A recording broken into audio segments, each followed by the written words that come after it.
Bonjour à tous. Donc, nous sommes ici pour la conférence de presse de présentation de Ruslan Malnowski. Comme d'habitude, je vais laisser la parole au président Pablo Longoria et ensuite vous pourrez poser les questions aux joueurs et ensuite au président. Bonjour à tous. Pardon pour le retard. Première chose. Bon, ici on connaît pour présenter Ruslan Malnowski, un joueur recherché qu'on a bien voulu. Depuis longtemps qu'on travaillait sur la situation, c'était un homme qu'on avait sur la table pendant les mercato d'été. Après, pour des différentes circonstances, et la loi du marché, c'était pas la possibilité pendant l'été, mais toutes les discussions se sont entamées pendant les mois de compétition, spécialement parce que c'est un profil qui correspond parfaitement à ce qu'on cherche de mettre en place. Avec toutes les circonstances et le développement des situations, comme vous savez, avec la sortie de Gerson, on recherchait un joueur offensif avec ce type de caractéristiques. La première chose, qu'elle connaît une idée similaire de jeu, comme celle qu'elle pratiquait par Atalanta, c'est un profil de joueur qui colle parfaitement à ce qu'on a besoin dans la phase offensive. Avoir ce type de continuité de jeu, avoir technique individuelle, avoir la capacité aussi de répéter des efforts comme il fait souvent.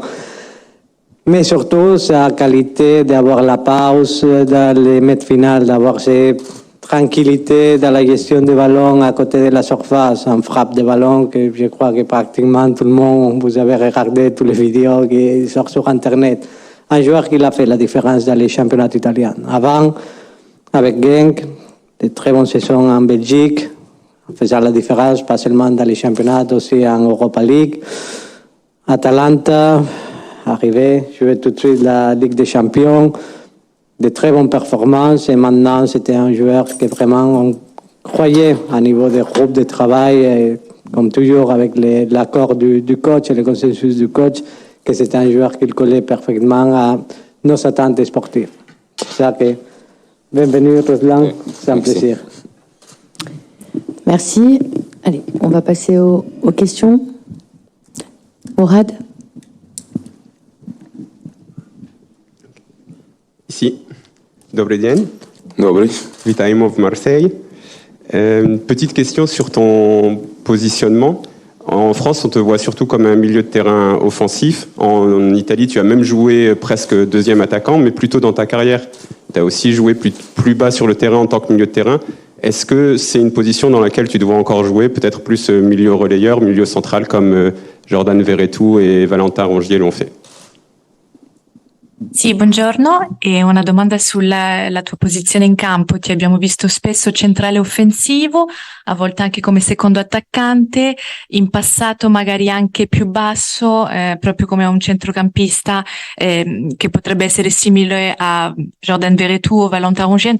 Quindi tu ti vedi ancora in questa posizione, qualcosa che è ancora fattibile? Allora, io ho giocato in nazionale centrocampista e quando è arrivato 3 anni e mezzo fa ho imparato tanto da come giocare più attaccante, più offensivo, e anche giocato trequartista, numero 10 più, ma in Atalanta ho giocato allo stesso modo, con 2 bassi e un attaccante. E per me non c'è problema perché io ho abituato a giocare in queste tutte posizioni e dipende che vuole il mister e cosa devo fare in queste posizioni, cosa devo fare in queste posizioni, per me non c'è problema, solo la scelta sua, ma io voglio ancora andare dentro la squadra per capire come giochiamo, come pressiamo, come difendiamo, come attacchiamo, c'è tante cose perché solo 3 giorni qui, ancora la strada lunga e devo crescere ogni giorno, ma sulle posizioni per me non c'è problema. Certo che mi piace più giocare più offensivo, attaccare lo spazio e giocare avanti con pressione, andare avanti, pressare, perché è più facile quando rubi la palla sei in porta e per me mi piace questo di più offensivo. Alors quand j'étais avec l'équipe nationale, c'est vrai que j'ai joué aussi milieu de terrain. Il y a 3 ans, quand je suis arrivée en Italie, j'avais un rôle un peu plus offensif, parfois même de numéro 10. L'Atalanta a un système un peu semblable avec 2 joueurs qui sont un peu plus bas derrière l'attaquant. Donc moi, je peux jouer un peu partout. Ça dépend vraiment du coach. Tout me va, honnêtement. C'est pas un problème la position. Après, évidemment, ça fait que 3 jours que je suis ici. Donc il y a d'autres choses à voir. Il faut vraiment que je puisse m'intégrer à l'équipe, voir comment on défend, comment on attaque, comment on presse, pour réussir à bien m'intégrer. Mais c'est sûr qu'après, même si je peux jouer partout, la position offensive, c'est quelque chose qui me plaît le plus. J'aime bien attaquer la profondeur. Je pense que c'est facile quand on réussit à voler le ballon, après de réussir à être face au cage. Donc voilà, mais ça importe peu. Adrien. Bonjour, vous avez eu un programme chargé depuis votre arrivée avec la rencontre de famille ukrainienne, votre premier entraînement, le match hier à 3, aujourd'hui cette présentation. Est-ce que vous pouvez nous raconter un petit peu ces premiers jours à Marseille et ce qui vous a le plus marqué depuis votre arrivée? Merci. Sì, hai avuto molti impegni da quando sei arrivato qua a Marsiglia, hai conosciuto delle famiglie ucraine, poi c'è stata la partita 3, anche il primo allenamento, oggi la conferenza stampa, quindi cosa ti ha colpito di più da quando sei arrivato? Secondo me c'è grande città con grande storia di calcio, grandi tifosi, bello stadio e diciamo che è il più grande club in Francia. E per me questo perché è arrivato qui, perché voglio giocare per risultato, per raggiungere il traguardo e per quello sono qui. Alors, je pense que c'est une grande ville avec une grande histoire du football. Les supporters, sont formidables. Le stade aussi. Je pense que c'est le plus grand club français. Et donc, je suis ici pour pouvoir, atteindre les objectifs, représenter ce club. D'accord. Prolonger un petit peu. Bonjour, bienvenue. Je prolonge un petit peu. En fait, qu'est-ce que tu connaissais de ce club avant d'y signer? Et est-ce que tu connaissais du monde dans l'effectif? Quindi un po' per tornare a quello che hai appena detto, cosa conoscevi della storia di questo club prima di firmare qua e se conoscevi anche alcuni compagni che fanno parte della rosa? Sì, conosco bene la squadra perché storicamente giocate contro le squadre ucraine e anche fate tante cose, grandi giocatori giocate qui come Ribéry, Drogba e tanti che hanno fatto bene qui e arrivati in un certo punto ai migliori giocatori del mondo. E certo che io conosco tanti giocatori perché ho giocato Paolo Lopez e Jordan, ho giocato in Italia ho giocato Samuel Gigot, ho giocato in Belgio contro di lui, quando lui ha giocato a Ghent. Anche Cengiz ha giocato a Roma quando io ho giocato. Tanti passato campionato italiano, qualcuno ha giocato in Belgio e qualcuno nazionale con Kolasinac ha giocato contro lui e contro Bosnia. Alors, en ce qui concerne le club, évidemment que je le connaissais bien. C'est une équipe que je connais bien puisqu'elle a aussi affronté par le passé des clubs ukrainiens. Il y a de très grands joueurs qui sont passés par Marseille, comme Ribéry et Drogba, juste pour en citer quelques-uns, les meilleurs joueurs au monde. Donc évidemment que je connais le club. Et en ce qui concerne l'effectif aussi, c'est vrai que je connaissais bien Paolo Lopez, Jordan, Under, parce que ce sont des joueurs qui ont joué en Italie. Samuel Gigot aussi, je l'avais affronté quand je jouais à Genk, en Belgique, avec l'équipe nationale également. Kolasinac, je l'avais affronté quand il jouait avec la Bosnie, donc je connais bien l'effectif, oui. Flo? Oui, bonjour Ruslan. Je voulais insister sur le fait que ton profil correspond vraiment à ce que veut faire l'OM et les dirigeants, mais aussi ce que souhaite Igor Tudor. Il l'a dit lors de sa dernière conférence de presse en disant qu'il aimait ta façon de voir le football, ta verticalité. Est-ce que tu ressens justement que toi tu es fait pour le style prôné par le coach marseillais? L'abbiamo ribadito, hai un profilo che è molto buono e compatibile con il gioco del Marsiglia, anche dell'allenatore Tudor. Lui l'ha detto in conferenza stampa l'altro giorno che apprezza la tua visione del gioco e la tua verticalizzazione, quindi pensi di avere lo stile adatto a lui? Sì, io conosco bene perché quando ho giocato a Atalanta lui era allenatore di Verona. giocato simile, è sempre fastidioso giocare contro Verona perché vanno addosso, non è facile, devi giocare veloce di prima, non hanno tanto tempo di giocare e è certo che il migliore difesa è questo attacco e penso che mi piace questo, io ho parlato anche con lui ho già spiegato qualche cosa, per me è questo che mi piace tanto, che calcio dinamico con cambia posizione, non da fermo, sempre muovere, che avversario ha difficoltà di giocare contro, soprattutto devi stare fisicamente bene e altre cose tecnicamente e certo devi anche superare la squadra avversaria. Oui, c'est vrai que je connaissais bien l'entraîneur puisque quand moi j'étais à l'Atalanta, lui il entraînait Vérone et on avait un jeu qui était assez semblable, donc c'était toujours dur de jouer contre eux parce qu'ils ne laissaient pas beaucoup le temps pour jouer, ils pressaient beaucoup et c'est vrai que parfois la meilleure défense c'est aussi l'attaque et je pense que c'est quelque chose que voilà qui me correspond bien. J'ai déjà parlé un peu avec lui. Moi, j'aime ce football dynamique, le fait de changer toujours de position, d'être en mouvement, donc de déstabiliser toujours un peu l'adversaire, que ce soit dur pour lui. Et je pense que pour jouer ce foot, il faut aussi être bien physiquement. Évidemment, il y a l'aspect tactique aussi, mais voilà, c'est un football que j'aime. Jean-Claude. Bonjour, bienvenue. Est-ce que tu peux nous dire si tu avais d'autres sollicitations que l'OM pour partir de l'Atalanta et comment Pablo Longoria a réussi à te séduire? Et pour prolonger la question précédente, est-ce que la présence de Tudor a été un facteur déterminant pour ta venue?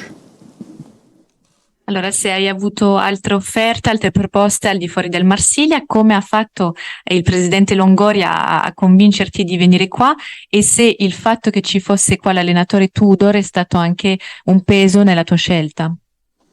Prima cosa che Olympique Marseille era più concreto in questo momento e io non ho avuto dubbi per questo, perché quando ho ricevuto il mio procuratore ha detto che c'è possibilità di venire all'Olympique Marseille, io ho detto subito sì.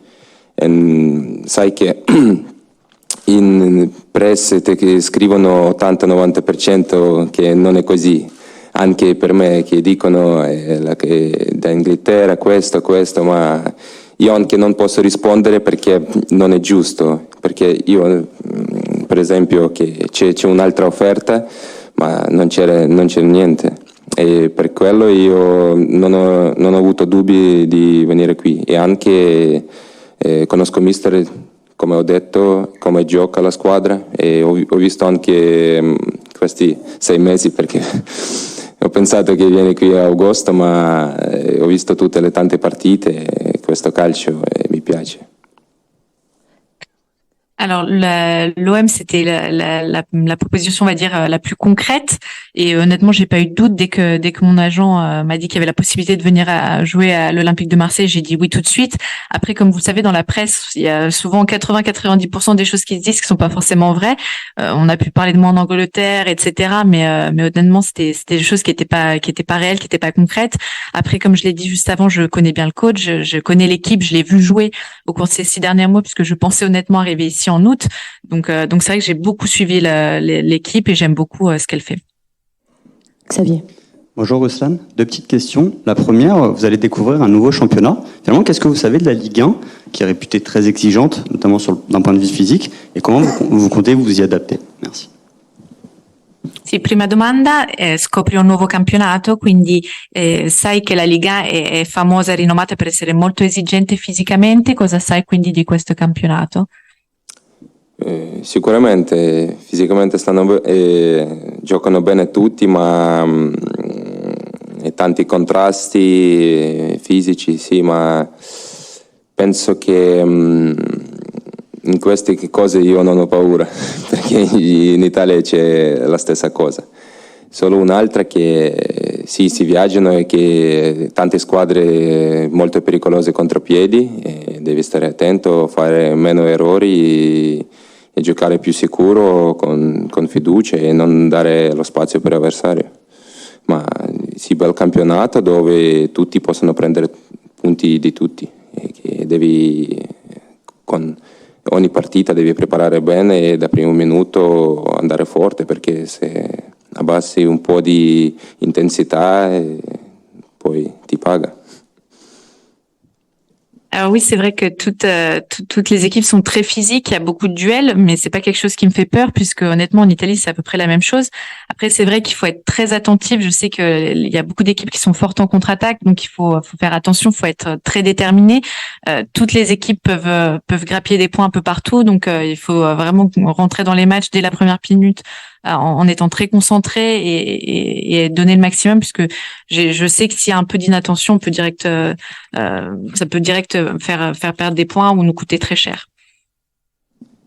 Ouais. Et la deuxième, votre arrivée, elle suscite beaucoup d'attentes chez les supporters.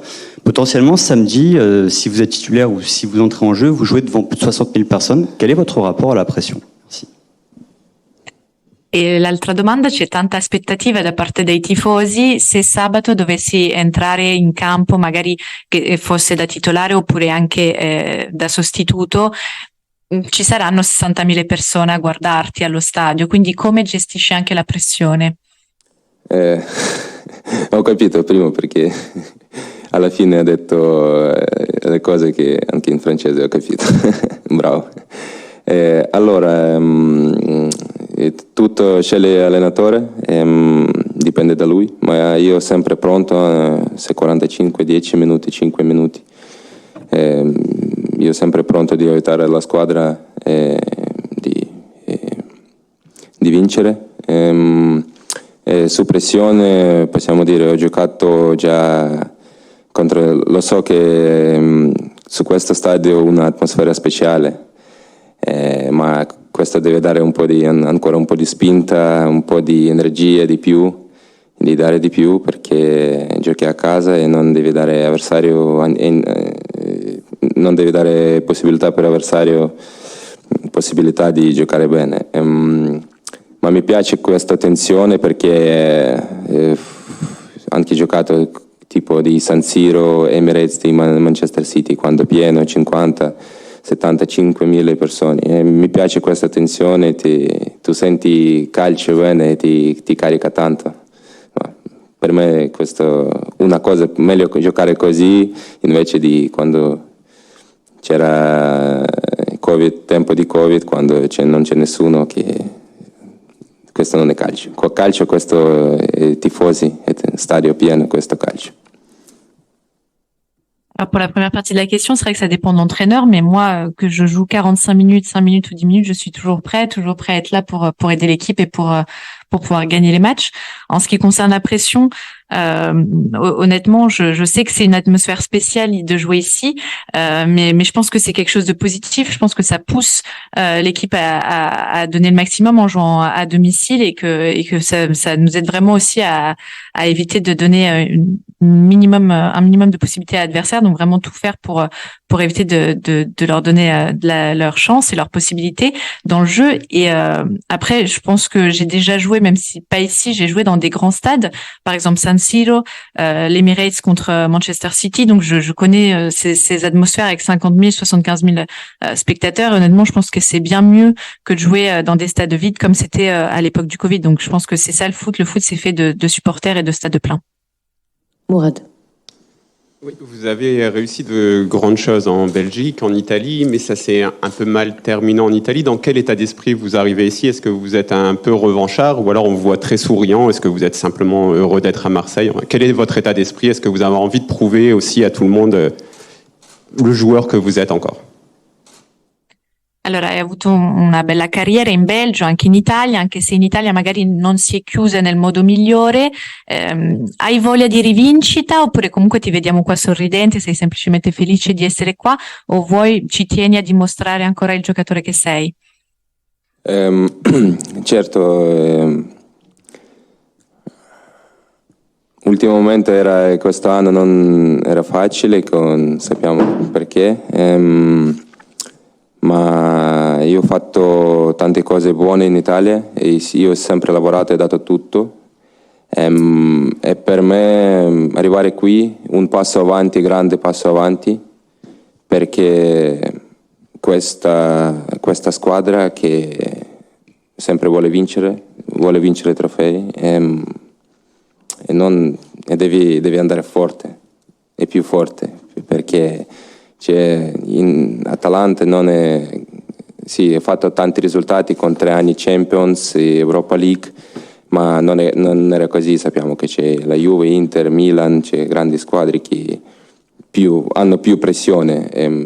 Io capisco che qui è tanta pressione, ma penso che non è giovane e per me questo un momento quando sento che fisicamente tutto 29 anni è bellissimo tempo dove ancora puoi crescere e questo è il mio traguardo per fare meglio e anche dare un po' di che ho giocato in Italia e questo non è il mio massimo, volevo fare di più e giocare ancora meglio perché per quello anche arrivato qui. Oui, alors c'est vrai que cette année, ça n'a pas été si simple pour plusieurs raisons que tout le monde connaît. Mais après, je pense que en Italie, j'ai quand même bien joué, j'ai fait des bonnes choses, j'ai toujours tout donné, j'ai vraiment essayé de toujours donner le maximum. Après, je pense que d'arriver ici, pour moi, c'est vraiment un grand pas en avant dans ma carrière. C'est une équipe qui veut gagner des trophées, une équipe qui a vraiment beaucoup d'objectifs. Même si j'ai obtenu des résultats, de bons résultats avec l'Atalanta au cours des 3 saisons que j'ai joué là-bas. C'est vrai qu'on a joué en Ligue des Champions, en Ligue Europa, mais en Italie, il y avait toujours la Juve, l'Inter, Milan, qui avaient peut-être plus de pression.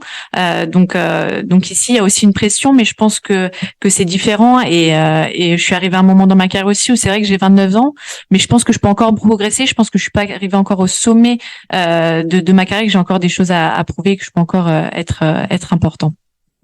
Jean-Claude. Mardi, le club a organisé une rencontre avec des familles ukrainiennes. Est-ce que tu peux nous raconter comment tu as vécu ce moment et plus globalement, comme tu as été un des premiers sportifs ukrainiens à te prononcer contre le conflit avec la Russie, est-ce que tu peux nous dire en quoi cette situation dramatique peut ou a pu affecter ton rendement sur le terrain? Allora, martedì hai avuto un incontro con delle famiglie ucraine, sei stato anche uno dei primi sportivi a dichiararsi e schierarsi, diciamo, apertamente contro il conflitto contro la Russia, quindi ci puoi dire quanto questa situazione, che è molto difficile, scusa, immagino, abbia anche avuto un'influenza magari sulle tue prestazioni sportive? Sì, per me è un gesto molto importante e sono contento di vedere persone perché era anche un soldato che ha avuto problemi che fa recuperazione qui. Sì, per quello che ho detto che Anno non è facile per me, certo che era partita contro l'Olympiacos Europa League e alle 5 mattina è arrivato tutti i missili. Io ho avuto scelta, l'allenatore è arrivato che giochi o no, e io ho risposto a lui che se non gioco non cambia niente perché non posso, se gioco posso dare un po' di felicità per la gente perché tanti persone mi tifano, anche tanti amici che sono lì che hanno questa linea di guerra sono sempre scrivono che dai tu giochi non solo per il tuo club anche per noi perché siamo con te e per me questo voglio dare un po' di può essere per un'ora, per un giorno ma un po' di felicità che voglio anche dare informazione che siamo ucraini, siamo forti e dobbiamo stringere e essere insieme in questa situazione. Alors oui, c'était un geste important pour moi. J'étais content de voir des personnes, des concitoyens. Il y a un soldat d'ailleurs qui avait eu des problèmes et qui est en train de se soigner ici.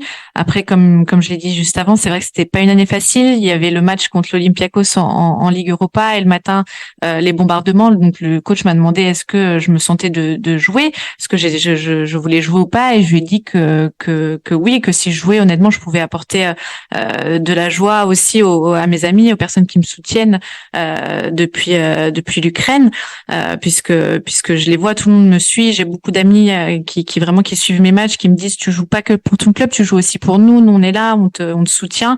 Et donc si je peux pendant une heure et demie leur apporter un peu de joie, pour moi c'est quelque chose de très important. Je veux aussi encore une fois le dire, on est ukrainien, on est fort et il faut vraiment qu'on affronte cette situation dans l'unité. Allez, 2 dernières questions, Stan et Flo. Oui, bonjour. Tu disais tout à l'heure qu'il fallait être physiquement très au point pour jouer dans le système de Tudor et aussi à l'Atalanta. Justement, on a vu hier que tu as joué une trentaine de minutes, tu as semblé être bien dans le rythme, mais est-ce que tu te sens capable de débuter un match, voire de jouer 90 minutes, ou est-ce que tu en es physiquement après quelques mois compliqués à l'Atalanta, comme tu nous le disais tout à l'heure? Merci. Allora, l'hai detto prima, per giocare con il sistema di Tudor, ma anche all'Atalanta, serve essere forte fisicamente. Ieri hai giocato 30 minuti, ti abbiamo visto bene con il ritmo, ma ti senti già pronto a giocare 90 minuti, ad iniziare la partita, dopo questi mesi che sono stati un po' complicati anche lì in Italia? Non lo so, vediamo. Come ho detto, tutto cosa vuole mister. Se lui dice giocare 50-20, come ho detto, per me non cambia niente, ma io sempre pronto. E anche in questo periodo fatto a dicembre abbiamo fatto ogni giorno doppio e abbiamo lavorato tanto e abbiamo fatto tante corse. E anche ho giocato contro Nizza, ho giocato un po' di Frankfurt, 60 minuti, anche un po' di minuti per me è importante. E poi all'inizio del campionato abbiamo giocato, chi non ha giocato i primi 2 partiti, abbiamo avuto contro piccole squadre 2 partite, ho giocato 90 minuti, ma per me era importante per avere ritmo e per quello fisicamente ne sto bene, non sento che fatica o non è pronto fisicamente, non posso tenere. Certo che allora quando giochi sempre alleni bene e senti fisicamente arriva meglio, ogni giorno stai meglio, ma vediamo. Ma io, come sto adesso posso dire che fisicamente sto bene.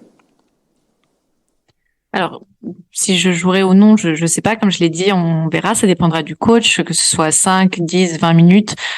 Comme j'ai dit précédemment. Après, moi, je suis prêt. Je me sens prêt.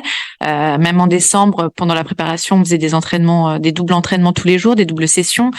J'ai joué contre Nice, Francfort. Donc, j'ai débuté déjà des matchs contre 2 petites équipes. J'ai joué 90 minutes. Donc, honnêtement, je me sens bien physiquement. Évidemment que si tu joues tout le temps, tu t'entraînes mieux, tu te sens forcément un peu mieux, mais au niveau physique, honnêtement, moi, je suis prêt. Flo, pour terminer. Oui, Ruslan, ici, on t'a vu sur beaucoup de matchs, notamment en Italie, capable de frapper de loin, que ce soit sur coup franc ou dans le jeu. Est-ce que toi, tu considères que c'est justement l'un de tes points forts, cette frappe de balle pied gauche? Et question qui va avec, quand on arrive dans un nouveau club, est-ce qu'on prend le temps de dire bon, j'aurai le temps de tirer mes coups francs plus tard, ou tout de suite il y a des discussions avec l'entraîneur ou éventuellement avec ceux qui sont habitués à tirer les coups francs et qui sont déjà en place? Allora, ti abbiamo visto giocare tanto in Italia, qualcosa che spicca sempre è il tiro dalla distanza, il tuo piede sinistro, che sia su punizione, ma anche durante le partite. Ti abbiamo sempre visto così giocare molto bene, quindi per te è uno dei tuoi punti di forza? Pensi che sia veramente uno dei tuoi pregi migliori? E poi quando si arriva in una nuova società, è un discorso, qualcosa di cui si parla subito, chi tira le punizioni, se potresti tirarle, oppure è qualcosa che vedrai un po' più avanti? Sicuramente sì, penso che ho fatto tanti gol. In Atalanta il mister ha detto che non tira tanto da distanza perché fai 1-2 gol in 100 tiri o un campionato, ho fatto di più. Poi non ho detto questo, ma certo quando ho possibilità io ho lavorato con quello, sì, ma sul posizione allora c'è primo di partita, c'è il nome chi tira, chi calcia. o tu stai fuori o calci o devi andare dentro per fare gol. Dipende se c'è tanti giocatori che calciano anche bene. Abbiamo visto ieri anche il primo gol di calcio di angolo, è buonissimo, con toccato e secondo palo. Penso che questo che vuole mister fare era bello. C'è Dimitri che sappiamo che calcia benissimo, anzi, dipende se è a destra o a sinistra, se mister dice che vieni di prendere di calciare, io calcio e penso che posso fare tanti gol. Alors oui, c'est vrai que j'ai marqué beaucoup de buts de cette manière. À l'Atalanta, au début, le coach m'avait dit ne tire pas trop en dehors de la surface, de la distance, que tu as peut-être marqué 1 ou 2 buts sur 100 tirs sur une saison. Et au final, je pense que j'en ai marqué un peu plus que ça. Donc je lui ai prouvé qu'il pouvait avoir tort. En ce qui concerne les coups francs, généralement avant le match, on annonce qui les tirera, qui devra être dans la surface pour les coups de pied arrêtés, etc. Donc ça dépend. Il y a beaucoup de joueurs qui ont beaucoup de qualité dans ce club. On l'a vu hier aussi avec le corner. Dimitri aussi sait très bien les tirer. Il est très fort. Donc ça dépendra aussi si c'est sur la gauche, sur la droite. Mais évidemment, si le coach me dit bon, tu tires les coups francs, évidemment que je serais heureux de le faire et je pense que je pourrais marquer beaucoup de buts. Merci beaucoup. Avant de nous retrouver sur le terrain pour la photo, je propose de poser quelques questions, 3-4 questions à Pablo Longoria et ensuite on libérera le joueur qui a d'autres obligations. Flo. Pablo, je voulais vous poser une question sur Matteo Guendouzi. On a lu qu'il y avait un intérêt d'Angleterre. Est-ce que vous confirmez et est-ce qu'il y a une vraie possibilité qu'il parte cet hiver? Bonjour. Bon, je voudrais commencer avant s'il y a des questions sur Ruslan par respect. On fait un tour des questions sur Ruslan. Je crois que ça serait mieux. Mais de toute façon, je vais vous répondre et on peut passer aussi à des autres questions après. Sur la question de Matteo, à dire la vérité, j'ai lu comme vous hier la presse, toutes les informations qui arrivent. L'unique vérité aujourd'hui, c'est qu'il n'y a pas de conversation entre clubs. On n'a pas reçu aucune offre. Ce sont des conversations, je ne sais pas si ça existe ou pas avec l'entourage des joueurs, mais dans tout ce qui respecte, on parle seulement que des spéculations parce qu'il n'y a aucune conversation entre clubs. Romain. Oui, Pablo, bonjour. Ça fait beaucoup de recrues que vous allez chercher en Serie A. Alors, j'aimerais savoir pourquoi. Est-ce que vous pensez que c'est le championnat qui se rapproche peut-être le plus des qualités qu'il faut à l'OM, ou est-ce que c'est aussi parce que c'est là que vous avez vos plus belles entrées pour réussir des aussi jolis coups que Ruslan? Bonjour. C'est une question intéressante, spécialement parce qu'on peut discuter de beaucoup de choses. Pour moi, il y a un component économique sur des différentes questions. Naturellement, ce n'est pas la même chose de chercher des joueurs en Premier League, aussi dans ce moment dans beaucoup d'équipes en Bundesliga, ou aller en Italie, spécialement pour une question de salaire des joueurs, pour une question aussi de nécessités économiques de différents clubs, spécialement la loi du marché. Mais il y a un autre component qu'on considère que c'est très important, spécialement avec Igor Tour et le concept de club qu'on veut développer. Il y a un premier component qui pour nous c'est culturel, spécialement parce qu'on connaît que les championnats italiens sont un championnat avec beaucoup de pression. C'est un championnat que la façon de jouer maintenant du championnat italien se rapproche du championnat français, spécialement parce qu'on voit de plus en plus d'équipes en France qui défendent en un bloc bas et un jeu de contre-attaque avec beaucoup de moments pendant les matchs que les matchs prennent beaucoup d'intensité, spécialement dans les transitions. C'est une caractéristique maintenant qu'il a le championnat italien. Le championnat italien, il a passé dans les dernières années d'être un championnat avec pas beaucoup de buts à être un championnat qu'on peut dire entre lesquels ça ressemble d'aller contre un topic dans lequel il se fait plus de buts. Ça ressemble de plus en plus au championnat français actuel. Et pour nous, c'est aussi la conception des joueurs qui travaillent en Italie. Il y a une raison dans laquelle on connaît beaucoup de gens, Javier et moi en Italie, naturellement, on a travaillé beaucoup des années là-bas, mais c'est surtout une question culturelle. en question culturelle, parce que le développement qu'on veut avoir dans les clubs, c'est une culture du travail très fort, marquée dans les vestiaires. Le niveau d'exigence dans les entraînements, dans les équipes italiennes, c'est très haut. Et on cherche d'aller dans cette direction de l'exigence, d'avoir beaucoup d'intensité dans les entraînements, d'avoir beaucoup de la rigueur, d'avoir beaucoup de respect aussi de la position du coach à l'entraînement. C'est une question, pas seulement pour une question économique du marché, aussi parce qu'on voudrait partir vers ce type de mentalité d'approximation au travail. Jean-Claude. Est-ce que tu peux nous raconter un peu les dessous de l'arrivée de Ruslan, justement, puisqu'entre cet été et aujourd'hui, c'est passé beaucoup de temps. Et comment tu as fait pour ne pas perdre justement le fil et la volonté de l'enrôler? L'histoire avec Ruslan, à dire la vérité, des coulisses d'un transfert qui parfois sont curieux.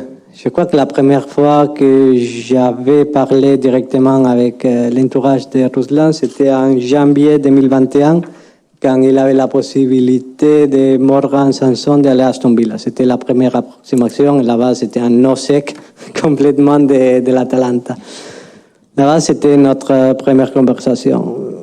Je me rappelle un jour, pendant cet été, on parle déjà des anecdotes, mais bon, c'est joli de se rappeler. On était, Javier et moi, qu'on parlait de différents joueurs, et au même moment, l'agent de Ruslan nous avait écrit un message. Moi, j'ai dit à Javier, bon, tu peux lui répondre. Et c'était en curiosité parce qu'on parlait de lui, et dans ce moment, c'était bien l'agent qui nous avait proposé la possibilité. C'est spécialement parce qu'il y avait un moment de changement à l'Atalanta, dans un moment de cet été. Comme vous savez, Atalanta, il était racheté en partie du club. Il y avait des changements à l'intérieur du club. Une volonté de l'Atalanta pouvait être de chercher une politique sportive dans laquelle balancer entre les jeunes et les joueurs plus anciens. Là-bas, c'était le deuxième contact. Les négociations ne sont pas arrivées à la position qu'on est aujourd'hui et qu'on voulait, mais c'est vrai qu'on a tenu le contact pendant ces derniers mois, pratiquement avec chaque 2 semaines, 3 semaines, avec l'entourage, même avec Atalanta entre clubs, que la relation entre clubs c'est très bon, jusqu'au moment que tout s'était accéléré un peu avec la vente de Gerson, où on a décidé comme club naturellement d'accélérer. Mourad. Bonjour Président, vous nous avez expliqué que le profil de Ruslan donc correspondait parfaitement à ce que vous recherchiez, à ce que le coach recherchait. Alors sans nous dire de nom, est-ce que vous pouvez nous définir un peu les profils que vous continuez à rechercher sur le marché cet hiver? Et est-ce qu'ils dépendent de départs éventuels, de blessures? Enfin, est-ce que vous pouvez nous en dire plus sur les profils, le type de joueur plutôt devant, plutôt sur les côtés que vous recherchez cet hiver? Bon, sur les côtés, pas du tout, spécialement parce que notre façon de jouer, c'est de jouer avec 3 joueurs offensifs, 3 attaquants. Dans ces lignes de 2 attaquants dans lesquelles il joue, naturellement, après la blessure d'Amin, on cherche un autre joueur offensif qui a des caractéristiques, spécialement de pouvoir jouer avec des espaces. Nous sommes une équipe que dans les moments qu'on a la maîtrise du jeu, il y a beaucoup d'espace qu'on peut profiter. On a besoin aussi de ces caractéristiques que nous donnait Amin, que c'était la possibilité de percussion aussi en conduction de balles avec 30-40 mètres. C'est un profil de joueurs similaire. On croit que pour compléter l'effectif, on a besoin de ce type de joueurs avec les caractéristiques que nous avait donné Amin pendant la première partie de la saison. Non, dans ce moment, à dire la vérité, la stratégie qu'on prend comme club avec la présence en des compétitions d'ici jusqu'à la fin de la saison, on a fait l'étude à l'interne qu'on pourrait finir la saison avec, même avec 20 joueurs. Ça nous dit que finalement, on peut avoir en rotation à 3 joueurs dans les côtés entre Nuno, Jonathan Klaus, Isaac Aboré. Aussi la possibilité, on a vu hier, de faire jouer Sead Kolasinac sur les pistons gauche. Pour ça que dans ces positions, on considère qu'avec la rotation naturelle entre 3 joueurs plus 1 comme Joly de Sead Kolasinac, c'est la configuration d'ici jusqu'à la fin de la saison. Allez, on termine avec toi, Xavier. Ouais. Bonjour Pablo. Très souvent, en conférence de presse, vous nous dites que pour vous, c'est très important, voire primordial, d'avoir de la valeur dans l'effectif. Ruslan arrive, il a 29 ans, c'est un très joli coup, c'est un joueur de grande qualité. Mais donc, du coup, par rapport à votre façon de penser le mercato, finalement, l'âge, c'est pas forcément un indicateur important pour vous par rapport à la valeur de votre effectif et à d'éventuelles ventes par la suite. Alors, on peut faire une conférence dans les différents cours de directeur sportif que j'ai fait pour expliquer comment créer de la valeur. Je suis totalement convaincu que pour faire créer de la valeur avec des jeunes joueurs dans un endroit comme l'Olympique de Marseille, tu as besoin d'avoir en base des joueurs qui sont très solides et très forts, qui tu es sûr d'avoir de la performance. Je crois que des joueurs qui te donnent de la performance dans lesquels tu peux être bien sûr, c'est une configuration de joueurs entre 25 et 30 ans, parce que dans les plus grands cas, par des cas, sont lesquels qui te donnent plus de performance, ils ont l'expérience, ils ont la capacité à jouer sous la pression. Dans ces cas, on cherche d'avoir le bon mix. Pour avoir des jeunes qui te donnent de la valeur et qui prennent de la valeur, comment on considère que c'est ce moment maintenant dans les clubs? Parce que dans les moments qu'on club, que tu n'as pas la nécessité de vendre, que c'est notre réalité, heureusement. Et on touche, moi, qu'on pourrait continuer comme ça. Dans ce moment, tu as la possibilité de faire agrandir la valeur avec un bas solide de joueurs qui te donnent de l'expérience et te donnent des possibilités. On mettra un exemple avec des différents âges. Et c'est l'exemple, par exemple, on arrivera au cas de Ruslan. Dans le milieu de terrain, on peut dire qu'on peut avoir 4 joueurs fixes dans ces positions aujourd'hui, que c'est le cas de Jordan Veretout, Valentin Rongier, Matteo Guendouzi et Pape Gueye, on prend pour date de naissance pratiquement. On parle de des joueurs qui sont à côté d'avoir des 30 ans, avec beaucoup d'expérience et beaucoup de matchs. Au même moment, dans un marché qui c'est plutôt orienté vers des jeunes joueurs, qui créent de la valeur avec Pape Gueye, avec Matteo Guendouzi, parce qu'ils aussi sont stabilisés dans une bonne rotation avec un groupe d'âge qui c'est complémentaire. C'est le même cas qu'on avait cherché de créer entre les défenseurs centrales, avec Léo Valerdi, Serge Touré, on a Chancel Mbemba, on a Samuel Giroud, c'est ce mix qu'on cherche de recréer. Au même moment, maintenant, dans les positions effectives, quand on est orienté aujourd'hui dans l'effectif, on a Dimitri, plus de 30 ans, mais c'est un joueur solide, un joueur de rendement en continuation dans les moments actuels, aussi dans le passé, qui te donne de la stabilité. Ruslan, c'est un joueur avec beaucoup d'expérience. On a aussi la création de la valeur avec des jeunes joueurs comme Genji Junder, Katban Dissep, avec Amin Harit. Amin Harit continue avec nous. On le voit pas dans le terrain, 4-27. On considère qu'un projet du club, avoir ce mix entre des joueurs d'expérience, avec des jeunes joueurs aussi qui ont un bon niveau, une bonne valeur, ça c'est notre stratégie, spécialement dans une place pour gérer la pression que signifie de jouer à l'Olympique de Marseille. Merci beaucoup. Je vous propose de nous retrouver bord terrain pour la photo, s'il vous plaît.